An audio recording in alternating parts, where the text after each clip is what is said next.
বাদাল ইসলাম গরীবা, ইসলামের সূচনা হয়েছে অপরিচিত অবস্থায়। ওয়া সায়াউদু কামা গরীবা, আল্লাহকে ভয় করো দেবিদ্বারের বাপ ও মায়েরা, আল্লাহকে ভয় করো দেবিদ্বারের সমাজ সেবকরা। তোমাদের বাচ্চাকে রাসূলুল্লাহ সাল্লাল্লাহু আলাইহি ওয়াসাল্লামের সুন্নাত থেকে বিমুখ করিও না। তোমাকে জবাই করবে সে, তোমাকে কোপাবে সে, তোমাকে বৃদ্ধাশ্রমে পাঠাবে সে যদি আল্লাহর নবীর সাথে পরিচয় না করাও। ওকে আল্লাহর রাসূলের সাথে পরিচয় করাও জরুরি।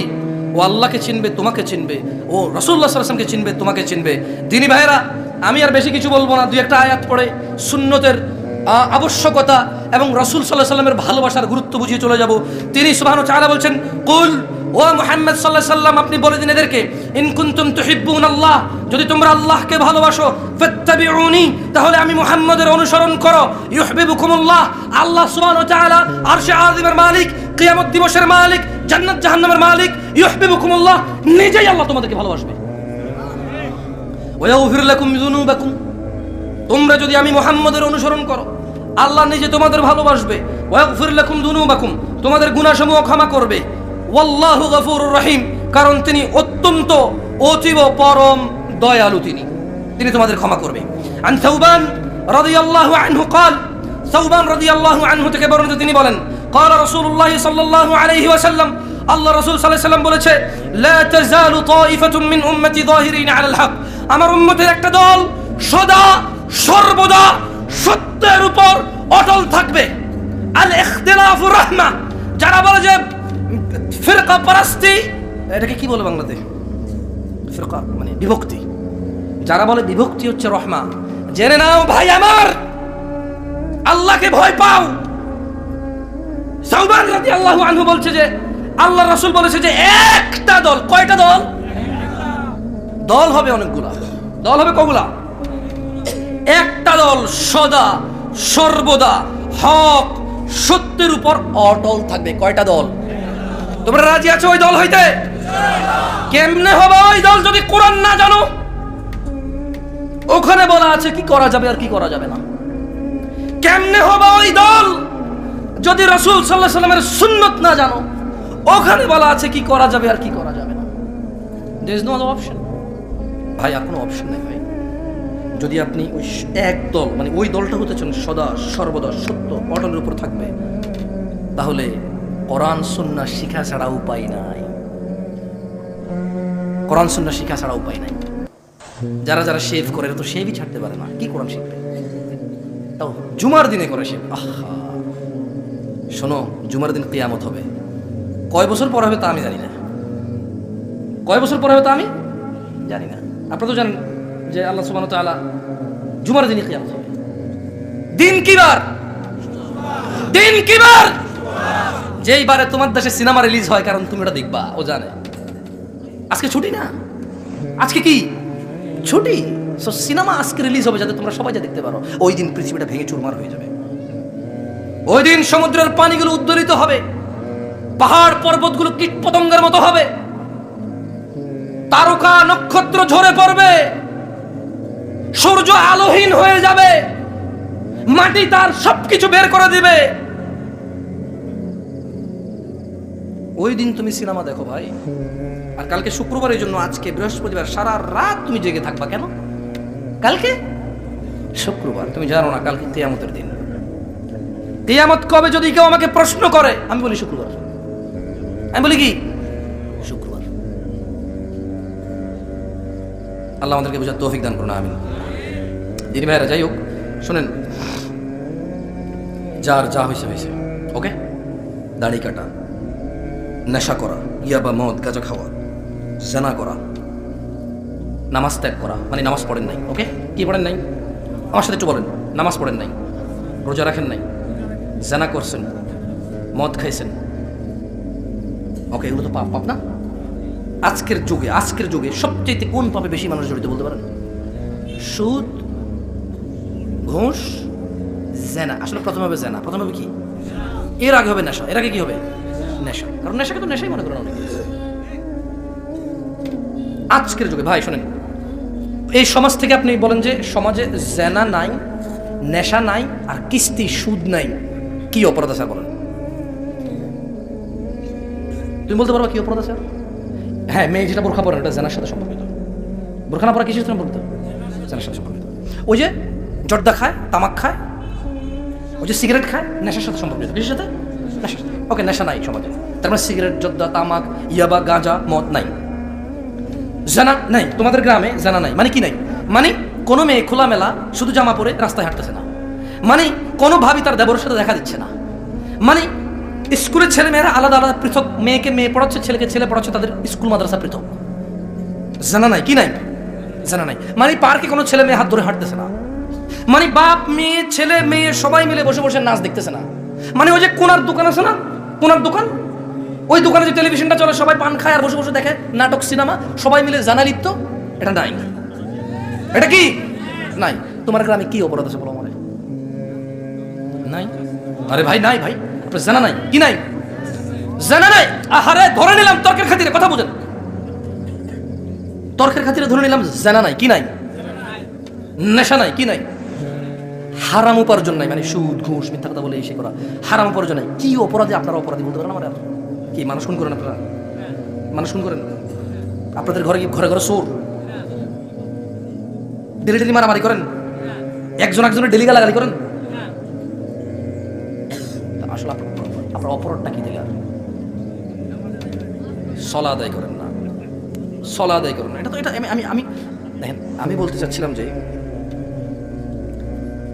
জেনা, নেশা, হারাম উপার্জন, এই তিনটাকে বাদ দিলে আমাদের সমাজে তেমন বেশি অপরাধ নাই, জানেন? আসেন আজকে আপনাদের কিছু ফর্মুলা বলে যাই ফিরে আসার।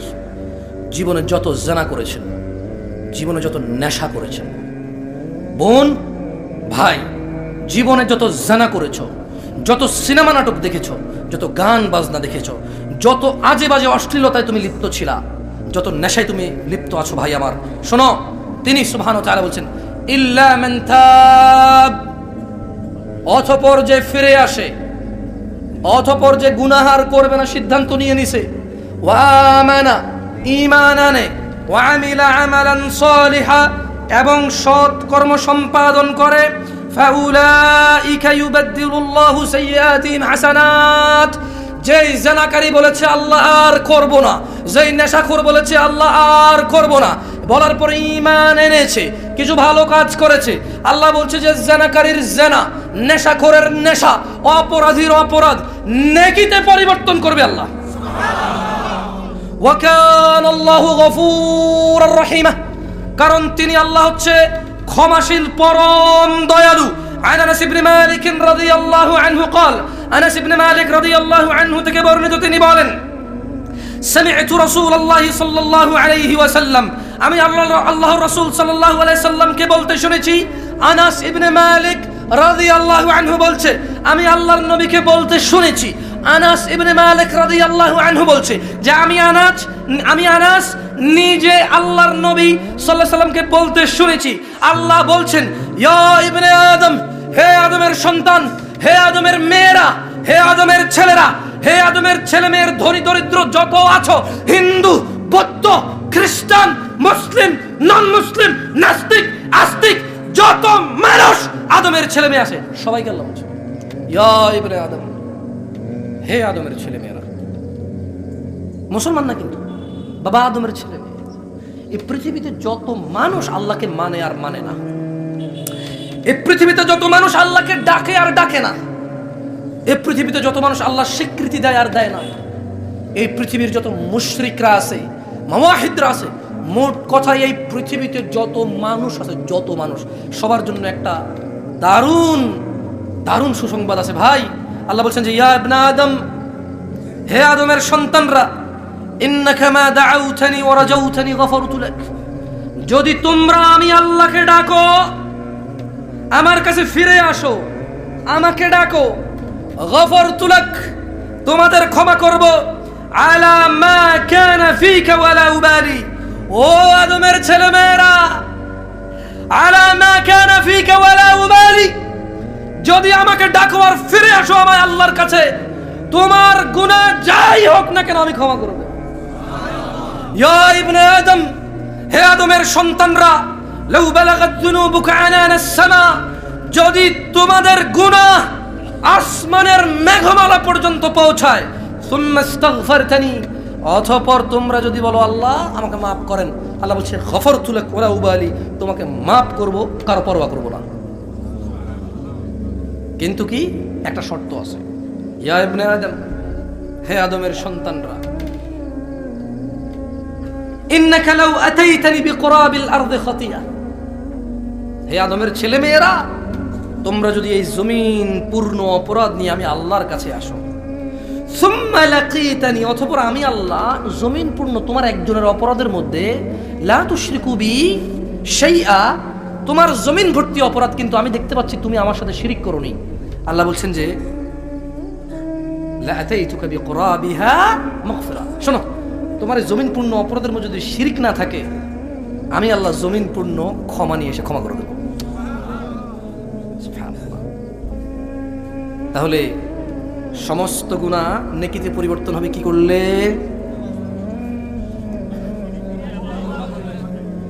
খেয়ে ফেলছেন, এত অল্প সময় খেয়ে ফেলছেন, তাওবা করতে হবে। কি করতে হবে? ঈমান আনতে হবে। কি আনতে হবে? সৎ কাজ করতে হবে। কি করতে হবে? তাহলে আল্লাহ গুনাহকে কি করবে? গুনাহকে কি করবে? আচ্ছা, আপনার গুনাহ যদি আসমানের মেঘমালা পর্যন্ত চলে যায়, কি বললে আল্লাহ মাফ করবে? কি বললে আল্লাহ মাফ করবে? জমিন পূর্ণ অপরাধ নিয়ে আল্লাহর সামনে গেলে কোন গুনাহটা না থাকলে তিনি ক্ষমা করে দেবে? নামাজ ত্যাগ করা শিরক, এটা জানেন? আমি আর ফতোয়া তো দিই না, দিব না। আপনাদের এলাকার মসজিদ থাকলে, মাদ্রাসা থাকলে, ওই প্রিন্সিপাল থাকলে, তারপর হচ্ছে এটা ওনাদেরকে জিজ্ঞেস করিয়েন যে জামশেদ ভাই আসলো, এসে বললো যে নিয়মিত সলাৎ ত্যাগকারীকে নাকি আল্লাহ নবী সাল্লাল্লাহু আলাইহি ওয়াসাল্লাম মানে সলাৎকে নাকি শিরক আর কুফরের মধ্যে পার্থক্যকারী বলছে।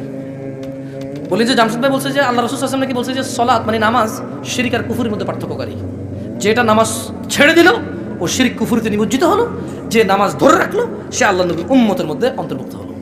আকুলু কওলি হাযা ওয়াস্তাগফিরুল্লাহ লি ওয়া লিসাইরিল মুমিনিন ফাস্তাগফিরু ইন্নাহু হুয়াল গফুরুর রহিম। আমি আল্লাহর কাছে দোয়া করি আল্লাহ তাআলা আমাকে এবং আপনাদের সবাইকে ক্ষমা করুন। আর ভাই বিনীত অনুরোধ করব, মুসলমান হয়ে কারা কারা মরতে চান? তাকবীর। ঠিক আছে, শুনেন, দিনে 17 রাকাত নামাজ আজকের পর থেকে একদিনও মিস দিয়েন না। আপনাকে আমি বলে রাখি, মানে নামাজি গুনাহগার হচ্ছে নামাজি গুনাহগার, বেনামাজি গুনাহগার হচ্ছে কাফের মুশরিক গুনাহগার। নামাজি গুনাহগার হচ্ছে কি? নামাজি গুনাহগার, নামাজি কিন্তু অপরাধে মানে চেষ্টা করা হয় না, হয়ে যায়, এই হলো গুনাহগার। কি? বেনামাজি কাফের মুশরিক। নামাজকে যে একেবারে ছেড়ে দেয়, নামাজকে যে একেবারে ছেড়ে দেয়। মুসলমান হয়ে মরতে চান, মিনিমাম কি করতে হবে বলেন তো? আচ্ছা, একটা ছোট্ট হাদিস শেষ করে দিয়ে আবার বলি, সরি, ছোট্ট হাদিস বলি, আপনাদের জন্য ভালো হবে। এক লোক আল্লাহ নবীকে এসে জিজ্ঞেস করলো যে ইয়া রাসূলুল্লাহ, আপনি কি মনে করেন আর আইতা ইদা সাল্লাইতু সালাওয়াতিল মাকতুবাত, বললো যে ইয়া রাসূলুল্লাহ, আপনি কি মনে করেন আমি যদি দিনে ফরজ নামাজগুলো আদায় করি, ওয়াসুমতু রমাদান, রমজানের রোজা রাখি, ও আহলালতুল হালাল ওয়া হারামতুল হারাম, হালালকে হালাল জানি, হারামকে হারাম জানি, আদখুলুল জান্নাহ ইয়া রাসূলুল্লাহ, বললো যে আল্লাহ রাসূল তাহলে আমি কি জান্নাতে যাব? সে কি করবে বলছে? খেয়াল করেন, সে আল্লাহ নবীকে সে কি বললো যে আপনি কি মনে করেন আমি জান্নাতে যাব, সরি, আপনি কি মনে করেন যদি আমি 5 ওয়াক্ত নামাজ পড়ি, কয় ওয়াক্ত? রমজানে রোজা রাখি, হালালকে হালাল জানি, হারামকে হারাম জানি, আদখুলুল জান্নাহ ইয়া রাসূলুল্লাহ, আমি কি জান্নাতে যাব? আল্লাহ রাসূল জানেন আল্লাহ রাসূল কি বলছে? না। আল্লাহ রাসূল বলছে যে হ্যাঁ তুমি জান্নাতে যাবা। সে কি বললো জানেন? সে বলছে ওয়াল্লাহি, আল্লাহর কসম, ইয়া রাসূলুল্লাহ, আমি বাড়াবো না কমাবো না, আমি এর অতিরিক্ত কিছু করবো না। সে আল্লাহ রাসূলের সামনে আল্লাহ রাসূলকে বলতেছে, আল্লাহ রাসূল, শুধু ফরজ নামাজগুলো আর রোজা, ফরজ রোজা আর হালাল হারাম মেনে চলবো, আমি এর বেশি জীবন আর কোনো ইবাদত করবো না। আল্লাহ নবী তাকে কিচ্ছু বলে নাই, বলছে তুমি জান্নাতে যাবা। কি জান্নাত লাগবে না? শুধু 5 ওয়াক্ত নামাজ পড়েন, ফরজ রোজা রাখেন, আর যাকাত আর হজ তো তৌফিকের বিষয়। কিসের বিষয়? যাকাত আর হজ কিসের বিষয়? তৌফিকের বিষয়। এবারে আসেন, তাহলে গুনাহ করলে 5 ওয়াক্ত নামাজ আর রোজা রাখলে কি যাবো? না না না না, সে কিন্তু বলছে ওয়া আহলালতুল হালাল ওয়া হারামতুল হারাম ওয়া হারামতুল, সে বলছে আমি হারামকে হারাম মেনে চলবো। মানে সে বলতে চাচ্ছে হয়তো যে আমি গীবত করবো না, মারামারি করবো না, গালিগালাজ করবো না, জেনা করবো না, ব্যভিচার করবো না, কোনো খারাপ কাজ করবো না, তবে আমি ভালো কাজের মধ্যে কোনো ভালো কাজ করবো। বুঝেন না কথা? মানে সে বলছে আমি খারাপ কাজ করবো না, এখন অনেক ইবাদত করতে হবে জান্নাতে যাওয়ার জন্য। সে বলছে যে আল্লাহ নবী আমি অনেক বেশি ইবাদত করবো না, আমি শুধু ফরজ নামাজ আর ফরজ রোজা রাখবো। আল্লাহ আমাদেরকে বুঝে তৌফিক দান করুন। বোন, তোমাদের জন্য এই সুযোগটা নিতে পারো। তোমরা তোমাদের রুজি রোজগারের দায়িত্ব নাই, ইনকাম হারাম তোমার জন্য হবে না, তুমি তো ইনকামের দায়িত্বই পাও না। সো তুমি বাসায় থাকো, তোমার রুজি হারাম না, সো তুমি বেঁচে গেছো, তোমার রক্ত হালাল মাশাআল্লাহ। আর তুমি অপারক, তোমার যদি স্বামী যদি হারাম ভাবে ইনকাম করে, তোমার বাবা যদি হারাম ভাবে ইনকাম করে, তুমি শুধু প্রয়োজনটুকু মেটাবা ওখান থেকে, তোমার গুনাহ হবে না, তোমার রক্ত হালাল, তোমার জন্য সুযোগ আর সুযোগ জান্নাতে যাওয়ার। বোন আমার, দিনে 5 বার নামাজ পড়ো, রমাদানে সিয়াম পালন করো। আর এদেশে অধিকাংশ বড়লোক বাবাও মেয়েদেরকে ফকির করে চলে যায়। জাকাত হজ তোমার উপরে আসে না, তুমি ফকিরকে 5 টাকা দিতে পারো না, কারণ তোমার বাপ তোমার ভাইদের নামে সম্পদ দিয়ে চলে যায়। পৃথিবীতে এত নির্দয় বাবা আর নাই বাংলাদেশের বাবাদের মতো। নিজের মেয়েটাকে ফকির অবস্থায় রেখে চলে যায়, মরে যায়। ফকির করে চলে যায়, ফকিন্নি করে চলে যায়। আল্লাহ আমাদেরকে তৌফিক দান করুন। সুবহানাকাল্লাহুম্মা ওয়া বিহামদিকা আশহাদু আল্লা ইলাহা ইল্লা আনতা আস্তাগফিরুকা ওয়া আতুবু ইলাইক। আসসালামু আলাইকুম ওয়া রাহমাতুল্লাহি ওয়া বারাকাতুহু।